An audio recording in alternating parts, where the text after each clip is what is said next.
Hello বন্ধুরা, চলে এসেছি নতুন একটা ভিডিও নিয়ে আপনাদের কাছে। ভিডিওটি ভালো লাগলে লাইক, কমেন্ট, শেয়ার, সাবস্ক্রাইব করে দেবেন। দেখুন, এখানে শানকুনুর পাখি এক পেয়ার নিয়ে এসছে আমার একটা ভাই আর কি। আর এদেরকে মানে হ্যান্ড শেডিং করবে বলে নিয়ে এসছে। যদি আপনাদেরকে লাগে আপনারা বলতে পারেন বা কমেন্টে জানাতে পারেন। এর পুরো ফ্রেশ কালার আসবে, পুরো ফ্রেশ হবে, মুখটা পুরো হলুদ হবে আর কি, লাল। আর খাবার দিয়েছে দেখুন, আপেল দিয়েছে, ছোলা দিয়েছে, আঙ্গুর দিয়েছে। খুব সুন্দর পাখি, খুব কম দামে। আপনাদের যদি লাগে আপনারা কমেন্টে জানাতে পারেন।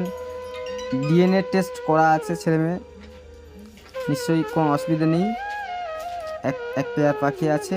আপনাদের যদি লাগে আপনারা কমেন্টে জানাতে পারেন, বা আমি ডিসপ্লেতে নাম্বার দিয়ে দেবো। নাসির ভাই, ওনার সঙ্গে যোগাযোগ করে নেবেন। দেখুন কত সুন্দর পাখিটা, পড়ে গেল। দেখুন কত সুন্দর মিষ্টি পাখি একদম। তবে হ্যান্ড সেটিং করছে। আপনাদের যদি লাগে আপনারা কমেন্টে জানাতে পারেন। দেখুন, এরা বড় হয়ে গেলে খুব সুন্দর একটা মারাত্মক পাখির রূপ ধারণ করবে। আপনারা যারা জানেন শানকুনুর কত সুন্দর কালার আছে, সেটা আপনারা নিশ্চয়ই বুঝতে পারবেন পরে।